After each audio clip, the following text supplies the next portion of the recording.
जय हिंद। इसमें हम मुख्य रूप से ब्लड के बारे में पढ़ने वाले हैं कि ब्लड क्या होता है, इसको कौन कौन सा इनमें कंपोनेंट पाया जाता है, आरबीसी क्या होता है, डब्ल्यूबीसी क्या होता है। तो इन सभी चीज़ों के बारे में इस वीडियो में जानने वाले हैं। तो चलिए चलते हैं वीडियो की ओर। तो आपको श्वसन से हम शुरू किए थे, श्वसन से समझ में आया। श्वसन से लेकर अभी आप किस में चल रहे हैं, परिसंचरण में। तो परिसंचरण में आपको पूरा हार्ट के बारे में बता दिए हैं और ब्लड वेसल्स के बारे में बता दिए हैं, शुद्ध खून अशुद्ध खून इस सब के बारे में, किस तरह से शरीर में पंप होता है, किस तरह से शरीर में ऊर्जा बनता है, सभी चीज़ों के बारे में क्या कर चुके हैं, बता चुके हैं। अब हम लोग पढ़ते हैं ब्लड के बारे में। किसके बारे में, ब्लड के बारे में। तो ब्लड का जो ब्लड को ही क्या कहा जाता है, लहू कहिए, खून कहिए, रुधिर कहिए या फिर ब्लड कहिए, बात क्या हुआ वही हुआ। तो ब्लड क्या है, तो एक संयोजी ऊतक है। संयोजी ऊतक मतलब कनेक्टिंग टिश्यू। कैसा टिश्यू है, कनेक्टिंग टिश्यू, यानी पूरे शरीर को कनेक्ट करके रखने का काम किसका होता है, ब्लड का। किसका, ब्लड का, यानी कि कनेक्टिंग टिश्यू का। किसका, कनेक्टिंग टिश्यू का। इसका अध्ययन जो होता है वो हेमेटोलॉजी या सेरोलॉजी कहलाता है। क्या कहलाता है, हेमेटोलॉजी या सेरोलॉजी। कोई दिक्कत है। इसका पीएच मान 7.4 होता है। पीएच होता है, क्या होता है, पीएच। पीएच को बोला जाता है पावर ऑफ हाइड्रोजन। क्या बोला जाता है, power of hydrogen. Power of hydrogen. इसमें देखिए ये स्केल होता है। क्या होता है, स्केल होता है। जैसे आप लोग इंच देखे ना, इंच स्केल, उसमें सेंटीमीटर बताता है कितना सेंटीमीटर का कौन है, कितना इंच का कौन है। उसी प्रकार ये भी क्या होता है, स्केल बताता है, जो बताता है कि कितना हाइड्रोजन का पावर कितना है, किस चीज में हाइड्रोजन का पावर कितना है। जैसे इसका स्केल कहाँ से कहाँ तक रहता है। तो जैसे स्केल होता है ना हम लोग का, जैसे 15 इंच का होता है या फिर 30 इंच का होता है, जो नॉर्मल हम लोग खींचते हैं। बाकी दर्जी वगैरह नापता है तो 5-5 फीट का होता है, पूरा आदमी को नाप देता है। समझ में आया। अब वैसे आर्मी वगैरह में नाप लीजिए तो और बड़का बड़का होता है। अगर कोई जमीन नाप रहा है तो उसका और बड़ा स्केल होगा। तो यहाँ पे पीएच स्केल होता है। इसका मान देखिए, इसका मान होता है 0 से 14 और बीच में एकदम बीच में क्या होता है, 7 होता है। क्या होता है, 7 होता है। अब देखिए जिसका पावर ऑफ हाइड्रोजन 7 होगा उसे हम लोग कहेंगे उदासीन। क्या कहेंगे, उदासीन। और जिसका पावर ऑफ हाइड्रोजन 7 से क्या होने लगेगा, कम होने लगेगा। क्या होने लगेगा, कम होने लगेगा, उसे हम लोग कहेंगे अम्ल है। क्या है, अम्ल है। और ये खट्टा लगेगा। कैसा लगेगा, खट्टा लगेगा। और जिसका पावर 7 से ज्यादा होने लगेगा उसको हम लोग कहेंगे क्षार है। क्या है, क्षार है। और इसे हम लोग कहेंगे कि ये कड़वा है। क्या है, कड़वा है। आपका केमिस्ट्री में पूरा ये सब दिया हुआ है। समझ में आया। केमिस्ट्री का जो चैप्टर, सेकंड चैप्टर, उसमें पूरा दिया हुआ है अम्ल। तो ये उसके नीचे आएगा तो क्या हो जाएगा, अम्ल, और उसके ऊपर जाएगा तो क्षार। लेकिन हम लोग का ब्लड का पीएच मान है 7.4। इसका मतलब हल्का सा क्या है, क्षारीय है। तो आप जब भी देखिएगा कोई खून जैसे कटेगा तुरंत मुंह में डालेगा, उससे कुछ होता नहीं है। अरे उंगली करता है तो नहीं देखते, पीने लगता है सब।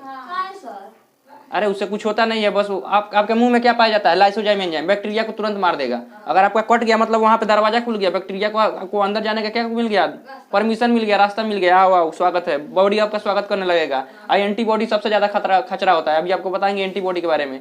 वो जब बैक्टीरिया को सबसे पहली बार देखेगा तो उसका स्वागत करता है, आइए हमारा बॉडी है, देखिए एस्केरोनियार सर का बॉडी है, घुसिए इसके अंदर, चलिए आइए आपको घुमाते हैं। अब बाद में जब उसको मारता है तब कहता है जाई दुश्मन था, हम दोस्त समझ के स्वागत कर लिए। समझ में आया। तो अब वो जाता है तो किसको बना कर लाता है, लिकोसाइड को बुला कर लाता है। तो उसको क्या करता है, लड़ाई करता है। अब शरीर का पूरा लड़ाई बताएंगे आपको, कैसे लड़ाई होता है, बैक्टीरिया से कौन लड़ता है, वायरस से कौन लड़ता है, एलर्जी कैसे हो जाता है, इस सब के बारे में भी पढ़ने वाले हैं। कोई दिक्कत है। तो इसका पीएच मान कितना होता है, 7.4। जब कटता है खून तो देखिए कोई मुंह में डाल लेता है, क्योंकि मुंह में पाया जाता है लाइसोजाइम एंजाइम, तुरंत वहाँ का बैक्टीरिया वायरस को क्या कर देता है, मार देता है। जब मार देगा तो इसके अंदर बैक्टीरिया वगैरह क्या होगा, नहीं घुसेगा। तो ये प्राकृतिक देखिए, किसी का भी कटेगा तुरंत मुंह में डाल देता है। उसको बायोलॉजी नहीं पता है, लेकिन उसको नहीं पता है कि अंदर क्या पाया जाता है, लाइसोजाइम एंजाइम। लेकिन उसके बॉडी को अच्छे से पता है कि इसके अंदर क्या पाया जाता है, लाइसोजाइम। जैसे मुंह में डालेंगे क्या हो जाएगा, ये खत्म हो जाएगा। इसके अंदर बैक्टीरिया वायरस क्या हो जाएगा, नहीं जाएगा। तो दिक्कत है। तो ये हो गया क्या, क्षार। तो ब्लड का मान कैसा होता है, क्षारीय कि अम्लीय, क्षारीय होता है। हल्का कैसा होता है, क्षारीय होता है। लेकिन जब बीपी बढ़ता है तो कैसा हो जाता है, अम्लीय। अब बीपी घटता है तो क्षारीय। कोई दिक्कत है। आगे बढ़े। अब ब्लड के बारे में देखिए, ब्लड का निर्माण कहाँ पे होता है। ब्लड का मात्रा देखिए, संयोजी ऊतक, हार्ट को पंप कौन करेगा, हृदय। हार्ट को पंप कौन करेगा, हृदय। हार्ट शुद्ध कौन करेगा, ब्लड को शुद्ध कौन करेगा, यानी ऑक्सीजन को मिला के कार्बन डाइऑक्साइड को आउट कौन करेगा, फेफड़ा। कौन करेगा, फेफड़ा। ब्लड को छानता कौन है, किडनी। समझ में आया। ब्लड का निर्माण कहाँ पे होता है, अस्थि मज्जा में। कहाँ पे होता है, अस्थि मज्जा में। यहाँ पे देखिए, यही है बोन मैरो, दिखाई दे रहा है गोल के, बोन मैरो। खूंसी वगैरह का देखिएगा, जब हड्डी खाते हैं तो उसमें से जो चूसते हैं उसमें से क्या निकलता है, बोन मैरो। क्या निकलता है, बोन मैरो। यहीं पे ब्लड का क्या होता है, निर्माण होता है। तो ब्लड का निर्माण कहाँ पे होता है, बोन मैरो में। कहाँ पे, बोन मैरो। यानी कि हड्डी के अंदर जो खोखला जगह होता है उसे क्या कहते हैं, बोन मैरो। उसी में बोन मैरो पाया जाता है और वहीं से ब्लड का क्या होता है, निर्माण होता है। और निर्माण होकर देखिए यहाँ पे छोटा छोटा देखिए धमनी और सीरा आया है कि नहीं आया है। रेड कलर वाले को क्या कहेंगे, धमनी, और ब्लू कलर वाले को सीरा। तो धमनी सीरा आया है कि नहीं आया है? और जब इसमें निर्माण होकर धीरे से इसी में क्या हो जाता है, मिल जाता है, और मिलकर पूरे बॉडी में क्या हो जाता है, फैल जाता है। इसका मतलब इसका निर्माण कहाँ पे होता है? बीच में, हड्डी के जो बीच में क्या होता है, बोन मैरो, वहाँ पे होता है। अच्छा एक बात बताइए, हम लोग का हड्डी मोटा है, हम लोग का यहाँ पे हड्डी मोटा है, क्या है, मोटा है। तो हम लोग का हड्डी यहाँ पे मोटा है, तो हम लोगों के अंदर क्या पाया जाएगा, बोन मैरो पाया जाएगा। तो बहुत बढ़िया से क्या हो जाएगा, ब्लड का निर्माण हो जाएगा। लेकिन छोटका बच्चा जो झुनझुना भी जन्मे लिया है अब बताइए उसके अंदर क्या उतना मोटा मोटा हड्डी है कि उसके अंदर क्या पाया जाएगा, बोन मैरो? तो उसके अंदर ब्लड का निर्माण कहाँ होगा? या फिर जो भ्रूण है, अभी अभी गर्भ में पल रहा है बच्चा, क्या उसके अंदर हड्डी उतना विकसित है? तो उसके अंदर ब्लड कहाँ बनेगा? तो उसके अंदर ब्लड बनाने का काम करता है लीवर। कौन करता है? लीवर। बहुत इंपॉर्टेंट अंग है हमारे शरीर का लीवर। अगर लीवर खत्म तो आदमी खत्म। समझ में आया? तो दिमाग के बाद अगर आप किसी को नंबर देना चाहें तो लीवर को दे सकते हैं क्योंकि दिमाग के बाद से वहीं सबसे ज्यादा वर्क करता है। समझ में आया? तो लीवर का तो छोटे बच्चों में जो अभी जन्म लिए हैं या अभी जब जन्म लेने वाले हैं तो उनमें कहाँ बनता है? तो लीवर में। कहाँ बनता है? लीवर में। लीवर में एक मेसोडर्म होता है, वहां पे क्या बनता है? उसका खून बनता है। तो ब्लड का निर्माण कहाँ होता है? हम लोगों में अस्थि मज्जा में होता है। अरे यहाँ पे होता है humerus, radius, ulna, carpal, metacarpal, phalanges, हड्डी का नाम है। समझ में आया? तो ह्यूमरस बड़का है, इधर फीमर बड़का है, इधर पटेला बड़का है। समझे? तो जो बड़का बड़का जो हड्डी है उसमें क्या पाया जाता है? Bone marrow. अब वहीं पे ब्लड का क्या होता है? निर्माण होता है। कोई दिक्कत है? अब यहाँ पे देखिए, तो छोटे बच्चों में कहाँ पे होता है? छोटे बच्चों के लीवर के मेसोडर्म में होता है। कोई दिक्कत है? नहीं। आगे बढ़े, क्या नहीं बढ़ रहा है कि? चलिए मात्रा देखिए, मेल में कितना होता है? 5 से 5.5 लीटर। अरे 5.5 लीटर मेल में कितना होता है? 5.5 लीटर। पुरुष में ब्लड कितना होता है? 5.5 लीटर। और महिला में कितना होता है? 5 लीटर। आधा लीटर कम होता है। अभी आपको बताएंगे कहाँ कम होता है। समझ में आया? वो खून पीने के लिए नहीं होता है उसका दूसरा रीजन है। समझ में आया? अब यहाँ देखिए, कल आपको बीपी के बारे में बताए थे, तो आपको बताए थे यहाँ पे एड्रेनल ग्रंथि क्या होता है, एक्टिव अगर हो जाएगा तो क्या हो जाएगा? बीपी बढ़ जाएगा। और थायरोक्सिन ग्रंथि, यहाँ पे थायराइड ग्रंथि होता है, अगर उसमें थायरोक्सिन हार्मोन निकलेगा तो बीपी क्या हो जाएगा? घट जाएगा। उसमें आपको एक और चीज बताए थे, ये जो एड्रेनल ग्रंथि होता है वो इमरजेंसी में क्या होता है? काम आता है। और ये कान के द्वारा एक्टिव होता है। देखिए कोनो गरियाएगा तो काने पड़े सुनेगा, उसके बाद इसका एक्टिव होगा, एड्रेनल हार्मोन निकलेगा, उसके बाद से आके आपको बढ़िया से धो देगा समझ में आया? तो देखिए आप देखिएगा, पहले जब युद्ध वगैरह होता था तो पहले नगाड़ा बजाया जाता था, खूब डम डम नगाड़ा बजता था। और उसके बाद से आता था तब क्या है? मृत्यु बाहुबली मूवी देखे ना, उसमें पहले क्या होता है? नगाड़ा बजता है।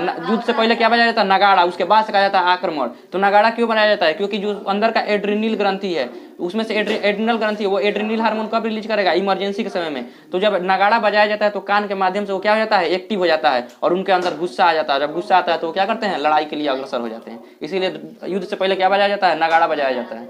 तो दिक्कत है? यहाँ देखिए, इसका निर्माण अस्थि मज्जा में होता है, और जो बच्चा होता है बेबी, उसके अंदर कहाँ पे होता है? लीवर के मेसोडर्म में होता है। ब्लड बैंक किसे कहते हैं? स्प्लीन, प्लीहा या तिल्ली को क्या कहा जाता है? ब्लड बैंक कहा जाता है। ब्लड बैंक यानी कि पूरा ब्लड वहीं पे जाता है, ब्लड बैंक के पास। अरे जितना भी आपके पास रुपया पैसा है कहाँ से लेकर आए हैं? बैंक में से लेकर आए हैं। उसी प्रकार जितना भी आपके शरीर में ब्लड घूम रहा है वो एक ना एक बार कहाँ जाएगा? बैंक में जाएगा ही जाएगा। तो इसको कहते हैं शरीर का ब्लड बैंक। क्या कहा जाता है? Blood bank. किसको? स्प्लीन कहिए, प्लीहा कहिए या तिल्ली कहिए। समझ में आया? इसको क्या कहा जाता है? Blood bank. तिल्ली, अरे खुशी वगैरह काटता है तो कहता है तिल्ली रख दीजिएगा कमरे में आप लोग नहीं जाते हैं लेने के लिए, है ना? हाँ, स्प्लीन। समझ में आया? अब यहाँ देखिए, अरे पेट के जस्ट थोड़ा सा ऊपर, किडनी के जस्ट ऊपर पाया जाता है, यहाँ बावा साइड में। समझ में आया? यहाँ बावा साइड में क्या पाया जाता है? तिल्ली पाया जाता है। कोई दिक्कत है?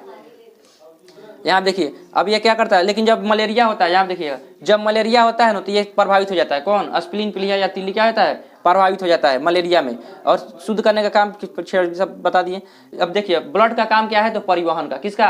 परिवहन का। बहुत सारे चीजों का ये परिवहन करता है। ग्लूकोज का भी परिवहन यही कर रहा है, जो भोजन खा के हम लोग पचाए हैं ग्लूकोज, उसका परिवहन यही कर रहा है। खनिज पदार्थों का परिवहन यही कर रहा है। ऑक्सीजन का परिवहन यही कर रहा है।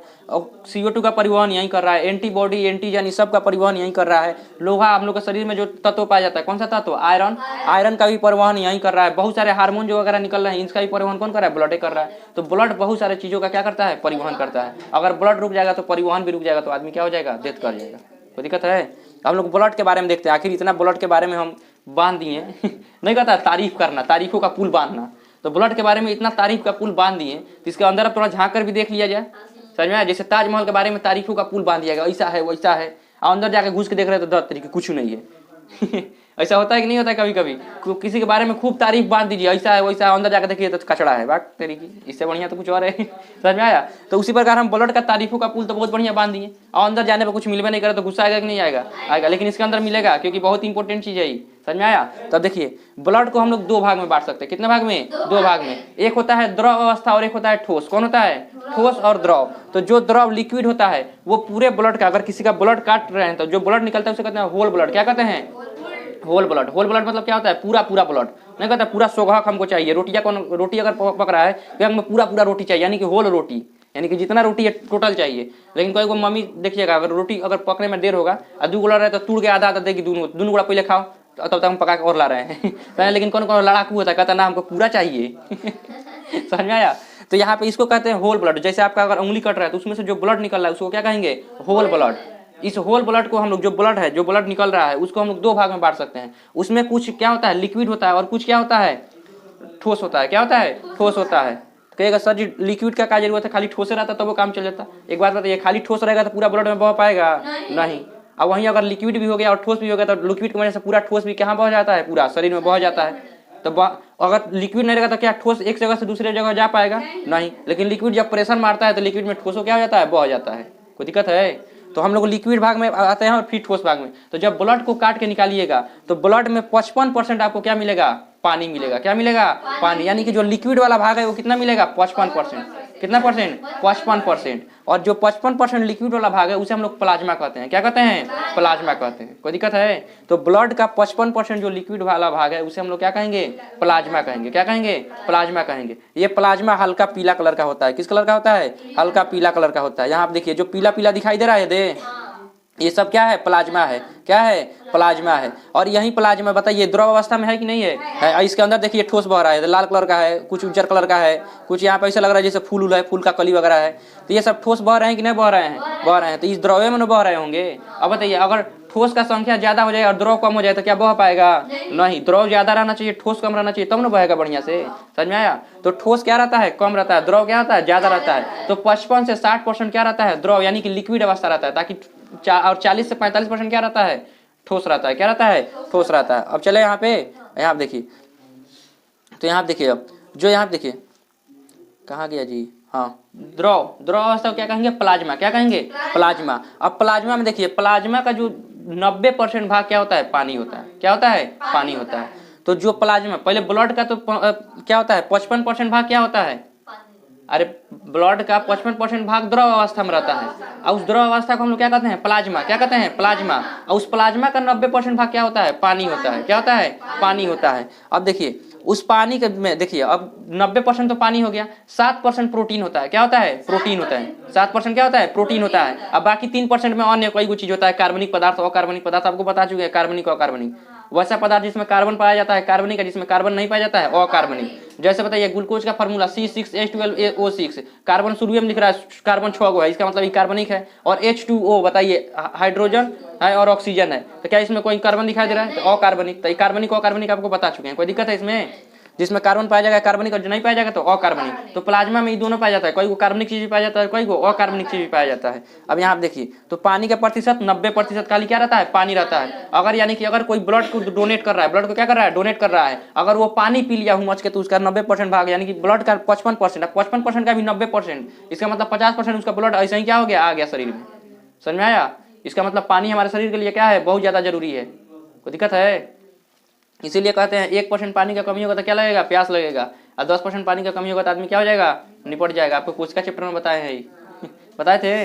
अब यहाँ देखिए पानी कितना जरूरत है। और इसमें प्रोटीन पाया जाता है। प्रोटीन में क्या पाया जाता है? थ्रोम्बिन पाया जाता है, समझे? प्रोथ्रोम्बिन पाया जाता है, फाइब्रिनोजेन पाया जाता है, हेपरिन पाया जाता है। ये सब क्या है? प्रोटीन है। क्या है? प्रोटीन है। अब कहिएगा सर ये सब का काम क्या होता है? ये सब ब्लड को गाढ़ा करता है। क्या करता है? ब्लड को गाढ़ा करके रख देता है। फाइब्रिनोजेन ब्लड को क्या कर देता है? जमा देता है।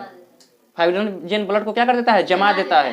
तो दिक्कत है? तो इसे ब्लड को जमाने में क्या करते हैं? मदद करते हैं। ब्लड को क्या करते हैं? जमा देते हैं। देखिएगा यहाँ पे कहीं पे कट गया, हाथ कट गया, तो इस वजह से ब्लड निकलेगा। थोड़ा देर के बाद देखिएगा अपना मन उस पर जम जाएगा, खूब बढ़िया एकदम दाब दीजिएगा तब वो जम जाएगा। नहीं दाबिएगा तब वो थोड़ा देर के बाद पपरिया के अपना मन क्या हो जाएगा? जम जाएगा। जम जाता है कि नहीं जम जाता है? किसकी वजह से? फाइब्रिनोजेन की वजह से। किसकी जगह से? फाइब्रिनोजेन। अरे प्रोथ्रोम्बिन फाइब्रिनोजेन मिलकर क्या कर देते हैं? जमा देते हैं। हेपरिन जमने से रोकता है। समझ में आया? तो बताइए ये ब्लड का जमना जरूरी है कि नहीं है? इसको कैस्केडिंग प्रोसेस कहा जाता है। इसको आगे हम समझाएंगे। अभी यहाँ पे आप मुख्य यहाँ पे प्लाज्मा पे ही फोकस कीजिए। प्लाज्मा में क्या होता है? प्लाज्मा में देखिए 90% क्या होता है? पानी होता है। प्लाज्मा कौन होता है? ब्लड का 55% हिस्सा क्या होता है? प्लाज्मा होता है। उस प्लाज्मा का 90% हिस्सा क्या होता है? पानी होता है। 7% हिस्सा क्या होता है? प्रोटीन होता है। उस प्रोटीन में फाइब्रिनोजेन होता है। समझ में आया? प्रोथ्रोम्बिन होता है और क्या होता है? हेपेरिन होता है। और ये सब ब्लड को क्या करते हैं? गाढ़ा करते हैं या जमाने में क्या करते हैं? मदद करते हैं। लेकिन एक बात बताइए, इन सब को निकाल दिया जाए, फाइब्रिनोजेन, प्रोथ्रोम्बिन, हेपेरिन, इन सबको निकाल दिया जाएगा तो उस वाले ब्लड को हम लोग सीरम कहते हैं। क्या कहते हैं? सीरम कहते हैं। कहिएगा सर जी इसको हटाने का जरूरत क्या है? अब एक बात बताइए, आप लोग जा रहे हैं ब्लड को जांच कराने के लिए, आप ब्लड जांच कराने के लिए जा रहे हैं और डॉक्टर आपके शरीर में से ब्लड ले लिया, ठीक है। अब ब्लड लेकर आप बताइए, जैसे ब्लड लेगा ये हेपरिन फाइब्रिन जैसा मिलकर उसको क्या कर देगा? जमा देगा। तो जमा देगा तो बताइए क्या ब्लड का बढ़िया से जांच हो पाएगा? नहीं। तो डॉक्टर क्या करता है? आपका ब्लडवा लेगा और उसको मशीन में डालकर खूब बढ़िया घर नचा देगा। जब नचा देगा तो पूरा कहाँ बढ़ जाएगा? नीचे। समझ में आया? और ये फाइब्रिनोजेन ये सब क्या हो जाएंगे? हट जाएंगे। तो उसमें से केवल क्या निकाल लेगा? सीरम, यानी कि जिसमें फाइब्रिनोजेन क्या रहे? नहीं रहे। तो बिना फाइब्रिनोजेन वाले ब्लड को क्या कहते हैं? सीरम कहते हैं। तो डॉक्टर किसका प्रयोग करेगा? सीरम का, ताकि ब्लडवा जमे नहीं। पता चले निकाल के बहर या चेक करा तो लोग ब्लड जम गया, अल्लाह अब क्या करेगा वो? समझ में आया? जैसे गोद वगैरह फेविकॉल वगैरह देखिएगा, जैसे हवा के संपर्क में लाइएगा, पोतिएगा, पता चलता है कोई को फोटो चिपकाने के लिए पोत के रख दिया, इधर इस पर चिपका रहे तो लकी वाला सूख गया। तो बताइए सूख गया तो क्या बढ़िया से चिपकेगा? नहीं। तो उसी प्रकार अगर यहाँ पे ब्लड निकाला किसके लिए? जांच करने के लिए, और जांच करने के लिए ब्लड निकाला है तो ब्लड क्या हो रहा है? जम जा रहा है। तो बढ़िया से जांच हो पाएगा? नहीं। तो डॉक्टर क्या निकालता है? सीरम निकालता है। क्या निकालता है? सीरम। ब्लड जांच करने के लिए क्या निकालेगा? सीरम। और नहीं तो अगर पूरा होल ब्लड ले लेगा तो ये फाइब्रिनोजेन मिलकर क्या कर देंगे? उसको जमा देंगे। जमा देंगे तो बढ़िया से जांच नहीं हो पाएगा। कोई दिक्कत है? आगे बढ़े। तो सीरम कहा जाता है। इसका मतलब जिसमें ये प्रोटीन अनुपस्थित रहे, प्रोथ्रोम्बिन, फाइब्रिनोजेन और हेपरिन सब अनुपस्थित रहता है, उसे हम लोग क्या कहेंगे? सीरम कहेंगे। ये डॉक्टर जांच के लिए प्रयोग करता है। अगर ब्लड जांच कराना है तो किसका प्रयोग करेगा? सीरम का। कोई दिक्कत है? क्योंकि ये सब ब्लड को क्या कर देते हैं? जमा देते हैं। ये प्लाज्मा में किसी को कोई दिक्कत है तो आप बता सकता है। ब्लड का 55% भाग प्लाज्मा, उसका 90% भाग पानी, 7% भाग प्रोटीन। प्रोटीन में कौन कौन? Prothrombin, fibrinogen, heparin. ये सब ब्लड को क्या करते हैं? गाढ़ा करते हैं या जमाते हैं। और इनका अगर अनुपस्थित कर दिया जाए, इनको हटा दिया, तो उसे क्या कहेंगे? सीरम। सीरम का प्रयोग जांच के लिए किया जाता है। ब्लड वगैरह की जांच के लिए किसका प्रयोग किया जाता है? सीरम का प्रयोग किया जाता है। कोई दिक्कत है? अब हम लोग चलते हैं इधर सॉलिड पार्ट में। किस पार्ट में? सॉलिड पार्ट में, यानी इसके अंदर कुछ ठोस पार्ट भी बह रहा है। जैसे आप लोग चाय बनाते हैं, चाय बनाते हैं लोग नहीं बनाते हैं? बनाते हैं। तो चाय बनाने के लिए क्या डालते हैं? दूध डालते होंगे, चीनी डालते होंगे, चाय पत्ती डालते होंगे, इलायची कूद के डालते होंगे, और उसके बाद से उसको क्या करते हैं? चाय पत्ती वगैरह डाल के खिलाते होंगे। तो बताइए उसके अंदर देखिएगा द्रव पदार्थ भी है। आप पानी और दूध को किस अवस्था में डाले हैं? द्रव अवस्था में। लेकिन उसमें कुछ ठोस भी बह रहा है, जैसे चाय पत्ती हो गया, चीनी हो गया, जो इलायची कूट के डाले वो हो गया। ये सब ठोस अवस्था में बह रहा है कि नहीं बह रहा है? बह रहा है। तो इसका मतलब क्या चाय केवल लिक्विड अवस्था में है? लिक्विड है, इसके अंदर क्या है? ठोस है। हम लोग को दिखाई भले नहीं दे रहा है, समझ में? चाय पत्तियां तो दिखाई देता है उसको, समझ में आया? लेकिन जो लिक्विड अवस्था में चल जाता है उसमें जब घुल जाता है तो दिखाई देता है नहीं। इसका मतलब क्या उसके अंदर ठोस अवस्था नहीं है? उसके अंदर ठोस क्या हुआ है? मिला हुआ है। कोई दिक्कत है? उसी प्रकार हमारे ब्लड में आप ठोस वाले हिस्सा को देखते हैं। बताइए ये तो हो गया आपका कौन सा वाला? दूध और चीनी हो गया, दूध बोल रहा है, दूध और पानी हो गया। अब हम उधर चीनी, चाय पत्ती और इलायची वगैरह को देख लेते हैं। कोई दिक्कत है? यहाँ चाय बनाना नहीं सिखाया जाता है। लोग सब लग रहा है जैसे चाय बनाना सीख रहा है।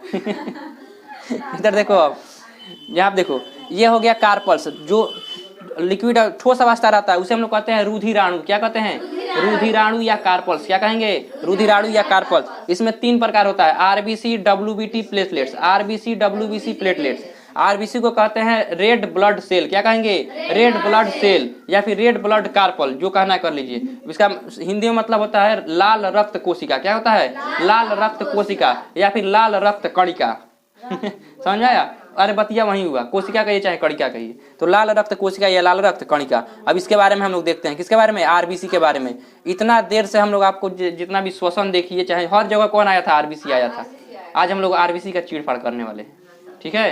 इतना देर से आप ऑक्सीजन को लेकर जा रहा है आरबीसी, कोशिका तक जा रहा है आरबीसी, फेफड़ा तक आ रहा है आरबीसी। तो आरबीसी पूरा आरबीसी रटा गया है। अब आरबीसी के बारे में देख लेते हैं। आरबीसी को कहा जाता है रेड ब्लड सेल्स या कार्बल, यानी कि लाल रक्त कोशिका। इसका आकार गोल कलर का होता है, आप लोग को दिखा चुके हैं। पेड़ा का जैसा होता है, चिपटा हुआ। समझ में? इसका आकार कैसा होता है? गोल होता है। कैसा होता है? गोल होता है। यहाँ आप देखिए जो गोल गोल दिखाई दे रहा है पेड़ा जैसा, क्या है? आरबीसी है। क्या है? आरबीसी है। यही है आरबीसी। अब देखिए आरबीसी की जो आरबीसी का जो नाम होता है, वैज्ञानिक नाम, हम लोग तो जैसे आरबीसी बोल दे रहे हैं, लेकिन उसका वैज्ञानिक नाम होता है एरिथ्रोसाइट। क्या नाम होता है? एरिथ्रोसाइट। एग्जाम में पूछता है, इसको याद कर लीजिएगा। समझ में आया? तो आरबीसी का वैज्ञानिक नाम क्या होता है? एरिथ्रोसाइट। कितना साइट? एरिथ्रोसाइट। इसका जीवन काल होता है 120 दिन। कितना दिन? 120 दिन। अच्छा बताइए, ब्लड का 55% क्या होता है? प्लाज्मा। अब 45% क्या होता है? रुधिराणु। अरे कार्पल्स रुधिराणु जो ठोस सॉलिड पार्ट होता है 45% होता है। उस 45% का 95% आरबीसी होता है। समझ में आया? उस 45% का 95% कौन होता है? आरबीसी होता है। इसका मतलब अगर ब्लड को देखा जाए तो मैक्सिमम ब्लड किसके किसके अंदर में है? 90% भाग, जैसे 55 का 90% भाग तो पानी है, और इस 45 का 95% भाग आरबीसी है। इसका मतलब आरबीसी और पानी, ये दो मिलकर हम लोग का ब्लड का 90 से 95% भाग तो यही कब्जा करके रखा हुआ है। बाकी सब में हम लोग का जो प्रोटीन है, डब्ल्यूबीसी है, प्लेटलेट्स, ये सब बह रहा है। सबसे ज्यादा ब्लड में क्या पाया जाता है? पानी। पानी वाटर 90% है। देखिए 55 का 90% क्या है? पानी है। इधर देखिए 45 का 95% क्या है? आरबीसी। तो 95 नहीं 99% कहिए। समझ में आया? क्या है? आरबीसी है। इसका मतलब ब्लड में सबसे ज्यादा क्या है? आरबीसी और क्या है? पानी। कोई दिक्कत है? अब यहाँ देखिए, तो आरबीसी का जीवन काल कितना होता है? 120 दिन। 120 दिन के बाद ये ऑटोमेटिक क्या हो जाएगा? मर जाएगा। क्या हो जाएगा? मर जाएगा। समझ में आया? और इसका संख्या कितना होता है? तो 50 लाख। कितना? 50 लाख। इसी को मिलियन बोला तो 5 मिलियन। समझ में आया? तो 50 लाख इसका क्या होता है? संख्या होता है। लेकिन आरबीसी लोल है। क्या है? लोल है। कैसे लोल है? इसके पास दिमाग हिले नहीं है। कितना मतलब अजीब लगेगा, किसी के पास दिमाग नहीं है और घूम रहा है। समझ में आया? बताइए, इसके पास दिमाग हिले नहीं है, मतलब इसके अंदर केंद्रक नहीं पाया जाता है। आरबीसी के अंदर केंद्रक नहीं पाया जाता है। लेकिन ऊंट और लामा जानवर है और ऊंट भी जानवर है, तो ऊंट और लामा दो ऐसे जानवर है जिनके आरबीसी में केंद्रक पाया जाता है। कोई दिक्कत है? बाकी किसी प्रकार का कोई आरबीसी है तो उसके अंदर केंद्रक नहीं पाया जाता है। तो इसके अंदर केंद्रक नहीं पाया जाता है, यानी इसके अंदर आरबीसी नहीं पाया जाता है, और इसके अंदर लाइसोसोम भी नहीं पाया जाता है। अरे आरबीसी के अंदर केंद्रक नहीं पाया जाता है और आरबीसी के अंदर लाइसोसोम भी नहीं पाया जाता है। अब बताइए, आरबीसी को निर्देश देने वाला कोई है? नहीं। मतलब ब्लड जैसे दौड़ाएगा, अगर पानी जैसे ठेलेगा वैसे क्या हो जाएगा? ठेला जाएगा। कोई दिक्कत है? तो क्या उसके पास दिमाग है? नहीं है। और उसके पास लाइसोसोम भी नहीं है। लाइसोसोम क्यों नहीं? लाइसोसोम क्या करता है? सफाई का कार्य करता है। कोशिका के अंदर सफाई का काम कौन करता है? लाइसोसोम। आपको बताए थे, अगर कोशिका का कोई भी अंग इधर उधर डिफेक्टिव हो जाता है तो लाइसोसोम उसके ऊपर जल अपघटक एंजाइम छिड़कर क्या कर देता है? मार देता है, उसको गला देता है, पचा देता है, ताकि शरीर क्या रहे? साफ रहे। इसके अंदर पाया ही नहीं जाता लाइसोसोम। बताइए, अगर आरबीसी मर रहा है तो उसको अब कौन पचाएगा? कोई पचाने वाला है? इसका मतलब 120 दिन के बाद मर जाएगा, पूरा शरीर में वैसे ही घूमता रहेगा। पूरा शरीर में घूम रहा है, मर के लाश तैर रहा है, आरबीसी का लाश तैर रहा है हम लोग के ब्लड में। बताइए कितना अजीब लगेगा, जगह जगह फोड़ा फुंसी घाव निकलने लगेगा। समझ में आया? तो इसके लिए क्या, भगवान बहुत होशियार था, उसको पता था क्या है इसके अंदर? लाइसोसोम नहीं है। समझ में? लाइसोसोम देना इसको जरूरी भी नहीं है, क्योंकि एक बात बताइए, अगर आप एक आदमी पे निशाना लगा के मारना है तब तो मार देंगे, लेकिन अब बताइए अगर कोई एकदम दौड़ कर कोई जा रहा है, पूरा भीड़े दौड़ कर जा रहा है, उसमें आप किसी को निशाना लगाइए तो लगेगा बढ़िया से निशाना? पता चला मारना होगा शर्मा जी को मारा जाएंगे वर्मा जी। समझ में आया? अरे ये लाइव एग्जांपल आपको देते हैं क्योंकि आप लोग ये सब सुने हुए हैं। समझ में आया? न तो अगर पूरा XYZ अगर बोलने लगे तब तो हो गया आपका कल्याण, फिर समझ में नहीं आएगा बढ़िया से। समझ में आया? तो बताइए, जो आरबीसी है वो क्या है? गतिशील अवस्था में। हमारे शरीर में कैसा अवस्था में? गतिशील अवस्था में। अब इसके अंदर अगर हम लोग लाइसोसोम दे देते हैं, पता चला मारना खराब वाला आरबीसी का बढ़िया वाला आरबीसी को मार देगा। बताइए बढ़िया वाला आरबीसी का क्या गलती था? वो तो बढ़िया था, खराब वालों को मारना चाहिए था ना। लेकिन ये गतिशील अवस्था में, इसीलिए इसके अंदर लाइसोसोम नहीं दिया गया। इसके अंदर केंद्रक क्या होता है? नहीं पाया जाता है। फिर इसका सफाई कहाँ पे होता है? तो आपको बताए थे, ब्लड बैंक किसे कहते हैं? प्लीहा या तिल्ली, बताए थे ना, स्प्लीन, प्लीहा या तिल्ली जो कहिए। तो ब्लड बैंक, जो जितना भी ब्लड होता है वो ब्लड किसके पास जाता है? स्प्लीन के पास जाता है। स्प्लीन सब ब्लड को कहता है इधर आओ, इधर आओ, आरबीसी बढ़िया है, चल जाओ तुम इधर, खराब है, पकड़ पकड़ पकड़ इसको, इधर रख, इधर रख। समझ में आया? तो पकड़ पकड़ के मारने का काम कौन करता है? स्प्लीन, प्लीहा या तिल्ली। कोई दिक्कत है? तो इसीलिए ब्लड बैंक यानी कि पूरा ब्लड कहाँ पे जाता है? स्प्लीन में जाता है। कहाँ पे जाता है? स्प्लीन में जाता है। तो हमारे शरीर का जितना भी ब्लड है वो स्प्लीन के पास क्यों जाता है? ताकि वो आरबीसी जो मर गया है उसको क्या कर सके? दफना सके। क्या कर सके? दफना सके। तो इसलिए आरबीसी का कब्रगाह, आरबीसी का क्या? कब्रगाह। कब्रगाह समझते हैं ना? अरे मरने के बाद आदमी को कब्र में क्या कर दिया जाता है? लेटा दिया जाता है। तो वहीं पर आरबीसी का शमशान घाट कहिए, चाहे कब्रगाह का चाहिए, चाहे मृत्यु स्थल कहिए, वो सब कौन है? स्प्लीन है। कौन है? स्प्लीन है। तो मरने के बाद आरबीसी कहाँ चल जाता है? स्प्लीन में चल जाता है। वहीं स्प्लीन पे उसका क्या हो जाता है? दाह संस्कार हो जाता है। वहीं से उसका अंतिम संस्कार करके क्या कर जाता है? भेज दिया जाता है। कोई दिक्कत? लेकिन निर्माण कहाँ होता है? अस्थि मज्जा में। कहाँ होगा? अस्थि मज्जा में। कोई दिक्कत है? तो आरबीसी क्या हो गया, मर गया। 120 दिन का जीवन काल होता है, 120 दिन के बाद वो क्या हो जाएगा, मर जाएगा। और मर जाएगा तो उसको कौन ले लेगा, एस्पिरिन प्लीहा या तिल्ली। वो इसलिए उसको ब्लड बैंक क्यों कहा जाता है, क्योंकि पूरा ब्लड उसके पास इसलिए जइबे करता है ताकि वो आरबीसी को क्या कर सके, मरा हुआ आरबीसी को छान ले और जीवित आरबीसी को छोड़ दे। फिर 120 दिन बाद क्या हो जाएगा, उसका ऑटोमेटिक निर्माण हो जाएगा। इसका मतलब 120 दिन का मतलब 3 महीना, 4 महीना, 3 चौका 12, 4 महीना, कितना महीना, 4 महीना। आपके ब्लड का अगर देखा जाए तो आप हर 4 महीने पे आप ब्लड क्या कर सकते हैं, डोनेट कर सकते हैं, कोई दिक्कत नहीं है। क्योंकि 4 महीना बाद ऑटोमेटिक वो ब्लड मर जाएगा, किसी काम का नहीं रहेगा। उससे बढ़िया आप डोनेट कर दीजिए, किसी के काम आ जाएगा। और उसके बाद से देखिए आप डोनेट कीजिएगा तो 4 महीना बाद ऑटोमेटिक वो जनरेट हो ही जाएगा। समझ में आया। हर 4 महीने आप ब्लड क्या कर सकते हैं, डोनेट कर सकते हैं। लेकिन कोई को देखिए गांव देहात में ब्लड डोनेट करने के नाम पे उसको हार्ट अटैक आने लगता है, बाल हमारा ब्लड लेगा, हमारा ब्लड ले लेगा उसको हार्ट अटैक आने लगता है। समझ में आया। कोई दिक्कत नहीं है, आप ब्लड जांच कराने से आपको बहुत ज्यादा फायदा है। अगर आप सबसे पहले नंबर आप ब्लड डोनेट कर रहे हैं तो समाज के लिए आप एक उपकार कर रहे हैं, किसी का जिंदगी आप बचा रहे हैं। समझ में आया। उसके बाद से अगर आप ब्लड डोनेट कर रहे हैं तो आपको ब्लड तो आप फ्री में ले गया हूँ, लेकिन फ्री में नहीं लगे, आपको बहुत सारी चीज़ों का जानकारी दे देगा। अगर आपको ब्लड में कोई किसी प्रकार कोई बीमारी वगैरह बैक्टीरिया वायरस है तो उसका आपको एकदम इंस्टेंट आपको पता चल जाएगा तुरंत, और पता चल जाएगा तो उसका आप इलाज तुरंत करा लीजिएगा, तो आपका क्या हो जाएगा, बच जाइएगा। है ना। तो कोई को देखिएगा बीमारी जब बढ़ जाता है तब ब्लड का जब जांच कराने जाएगा तो पता चलेगा कि बीमारी कुछ ज़्यादा ही बढ़ गया, ब्लड का जांच कराने से कोई फायदा नहीं है। समझ में आया। तो इससे आपको ही फायदा, आपके ब्लड ग्रुप का पता चल जाएगा कि आपका ब्लड ग्रुप कौन सा है। समझ में आया। आपके ब्लड में कोई बीमारी है कि नहीं है, आपका ब्लड कैसा है, आपका ब्लड देने योग्य है कि नहीं है, आपके अंदर कोई बीमारी है कि नहीं है, कोई बैक्टीरिया वायरस का अटैक तो नहीं हुआ है। इस सब चीज़ के बारे में आप ब्लड एक बार देने जाइएगा डोनेट करने के, तो आपको सब क्या हो जाएगा, पता चल जाएगा। और आप जब ब्लड दीजिएगा किसी और को तो उसकी ज़िंदगी में भी क्या हो जाएगा, उसका भी ज़िंदगी बच सकता है। कोई दिक्कत है। तो ब्लड हर 4 महीना क्या कर सकते हैं हम लोग, डोनेट कर सकते हैं। क्योंकि 4 महीना के बाद देखिएगा ना, कार्पल्स का कितना परसेंट, 95% आरबीसी है। तो 4 महीना बाद वो ऐसे में आ जाएगा। अब जब ब्लड डोनेट करने के बाद आप पानी पीजिएगा तो प्लाज्मा का 90% भाग क्या है, पानी है, वो तो ऐसे ही मेकअप कर लेगा। तो दिक्कत है। तो ब्लड बनने में ज़्यादा समय नहीं लगता है। आप हर 4 महीने ब्लड क्या कर सकते हैं, डोनेट कर सकते हैं। इसमें कोई दिक्कत नहीं है। कोई कहता है ब्लड ले लेगा तो हमको कमजोरी हो जाएगा, बकलोल कमजोरी कहाँ से हो जाएगा तुमको तुम्हारा पूरा ब्लड थोड़ी ले रहा है। अरे यूनिट पे होता है, 200 ml 1 यूनिट बोला जाता है। 200 ml को क्या होता है, 1 यूनिट बोला जाता है। 1 यूनिट 2 यूनिट, अब शरीर के अनुसार कोई ज़्यादा हेल्दी है तो उसे 2 यूनिट भी ले सकते हैं। एकदम ढचकल पचकल है तो उसको खदेड़ दी जाएगा भागे जैसे ब्लड अपने अंदर हिले नहीं आया देने के लिए। समझ में आया। नॉर्मल आदमी है तो 1 यूनिट ले लिया जाता है, नॉर्मल 1 यूनिट ब्लड लिया जाता है। समझ में आया। आरबीसी को कब्रगाह किसे कहा जाता है, एस्पिरिन प्लीहा, एक के नाम हुआ है। अरे देखिए, शंकर जी कहिए, महादेव कहिए, गणेश के पापा कहिए, सब तो वही है। या फिर महाकाल कहिए, देवों के देव महादेव कहिए, नमुआ तो सब एक ही आदमी का है ना। उसी प्रकार एस्पिरिन कहिए, प्लीहा कहिए, तिल्ली कहिए, एक ही वो नमुआ है सबका। समझ में आया। तो आरबीसी किसका परिवहन करता है, ऑक्सीजन का परिवहन करता है। और शरीर में अगर आरबीसी का कमी हो जाएगा तो बताइए ऑक्सीजन जा पाएगा नहीं। और जब ऑक्सीजन नहीं जाएगा तो क्या ऊर्जा बन पाएगा नहीं। तो ऊर्जा नहीं बन पाएगा तो आदमी क्या बढ़िया से चल फिर पाएगा नहीं। तो देखिएगा कोई शरीर में क्या हो जाएगा, आरबीसी का कमी हो जाएगा। फिर वो पढ़ने बैठेगा तो तकिया को 3 बार मोड़ेगा, और जैसे पढ़ने बैठेगा वैसे नींद आ जाएगा, सूझ जाएगा समझ में आया। पढ़ते पढ़ते रहेगा, अचानक से भंगवाने लगेगा, क्योंकि उसके अंदर क्या हो गया, आरबीसी का कमी हो गया। जैसे ही है बकलोलिया, समझ में, पढ़ नहीं रही, भंगवा रही है, उसके अंदर क्या है, आरबीसी का कमी है। क्या है, आरबीसी का कमी है। तो दिक्कत है। तो जब शरीर में आरबीसी का कमी हो जाएगा तो क्या ऑक्सीजन का परिवहन बढ़िया से हो पाएगा नहीं। अगर ऑक्सीजन का बढ़िया से परिवहन नहीं होगा तो शरीर में बढ़िया से ऑक्सीजन बनेगा नहीं। जब ऑक्सीजन नहीं बनेगा तो क्या ऊर्जा बढ़िया से बनेगा नहीं। तो किसी भी चीज़ में मन नहीं लगेगा, भाराई लगेगा, हमेशा सुतले रहिएगा, नींदे में रहिएगा। आधा तो नींदे में रहता है सब। समझ में आया। जिसके अंदर आरबीसी का कमी हुआ आधा क्या रहेगा, नींद में रहेगा। कोई दिक्कत है।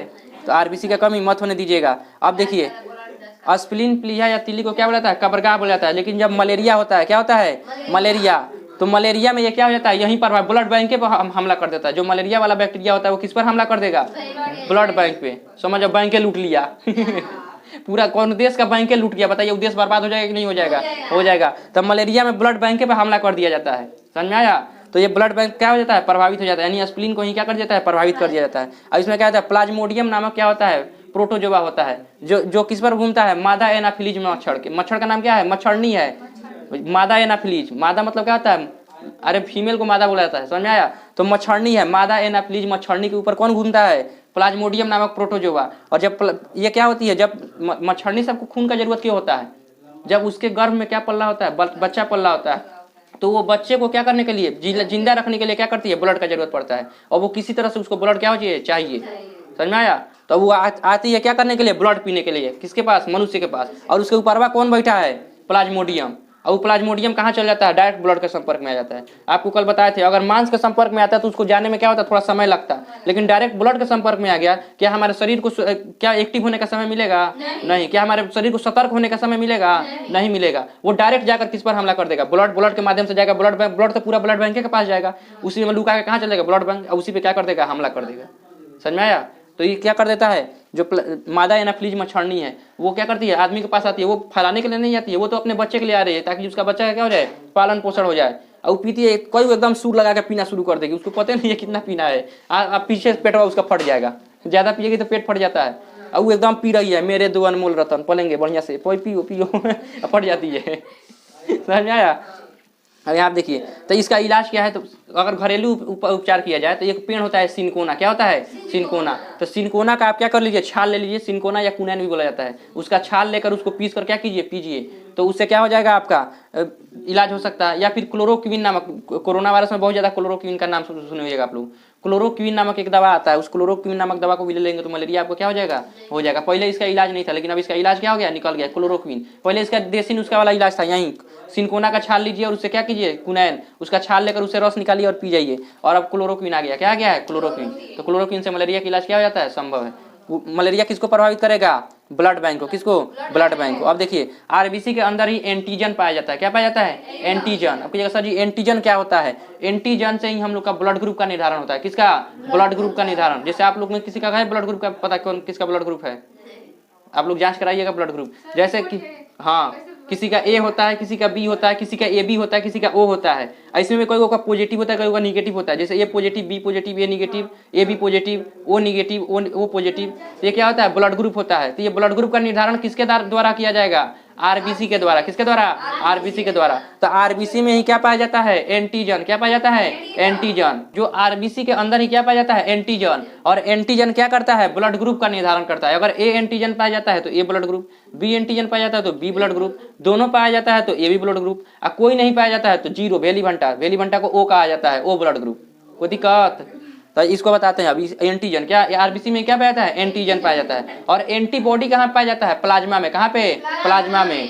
एंटीबॉडी कहाँ पाया जाएगा, प्लाज्मा में। कोई दिक्कत है, तो एंटीबॉडी प्लाज्मा में पाया जाता है। एंटीजन कहाँ पाया जाता है, आरबीसी में पाया जाता है। कोई दिक्कत है। अब देखिए हम आरबीसी के अंदर क्या पाया जाता है, हीमोग्लोबिन हुआ तो आयरन से, किससे, आयरन से। इसका मतलब शरीर के अंदर अगर आयरन का कमी होगा तो किसका कमी हो जाएगा, हीमोग्लोबिन का कमी हो जाएगा। और जब हीमोग्लोबिन का कमी होगा तो किसका कमी हो जाएगा, आरबीसी का कमी हो जाएगा। और कार्पल्स का कितना परसेंट, 95% आरबीसी है, तो किसका कमी हो जाएगा, ब्लड का कमी हो जाएगा। किसका कमी हो जाएगा, ब्लड का कमी हो जाएगा। कोई दिक्कत है। तो महिला में देखिए कितना पाया जाता है, महिला में प्रत्येक 100 ग्राम में 13 ग्राम हीमोग्लोबिन, कितना, 13 ग्राम। और पुरुष में कितना ग्राम, 14 ग्राम हीमोग्लोबिन पाया जाता है। कितना ग्राम, 14 ग्राम हीमोग्लोबिन पाया जाता है। हीमोग्लोबिन में किसी को कोई दिक्कत है, नहीं। तो यहाँ देखिए, तो फीमेल में हीमोग्लोबिन कम पाया जाता है कि ज्यादा पाया जाता है, कम पाया जाता है, 13 ही ग्राम पाया जाता है। जबकि मेल में कितना पाया जाता है, 14 ग्राम पाया जाता है, यानी कि ज्यादा पाया जाता है। और हीमोग्लोबिन किससे बना हुआ है, आयरन से। आयरन कैसा होता है, कठोर। इसका मतलब अगर पुरुष में हीमोग्लोबिन ज्यादा पाया जाता है तो पुरुष का शरीर कैसा होता है, कठोर होता है। अब महिला के अंदर हीमोग्लोबिन क्या होता है, कम पाया जाता है। और जब हीमोग्लोबिन कम पाया जाता है तो उसका शरीर कैसा होगा, सॉफ्ट होगा। सॉफ्ट मतलब क्या था, मुलायम होगा, नॉर्मल होगा। कोई दिक्कत है।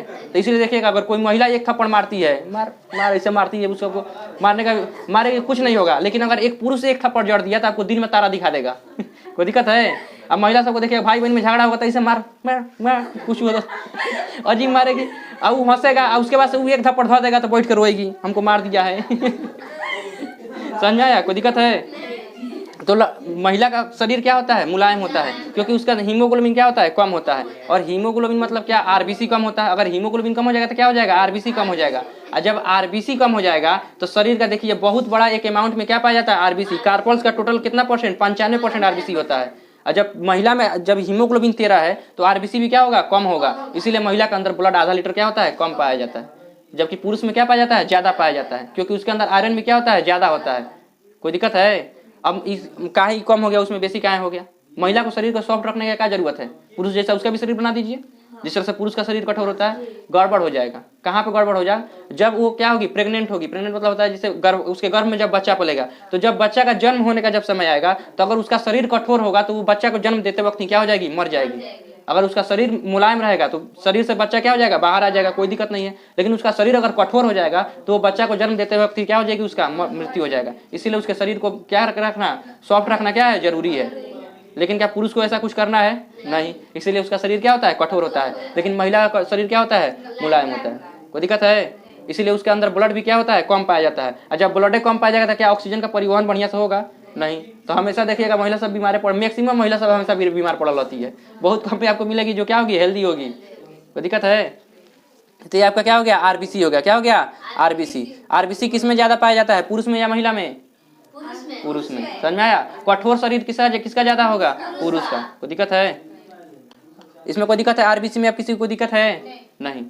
अब आगे क्लास क्या हो जाएगा, तो उम्मीद करते हैं ये वीडियो आपको पसंद आया होगा। तो चलिए मिलते हैं नेक्स्ट वीडियो में, तब तक के लिए जय हिंद, जय भारत।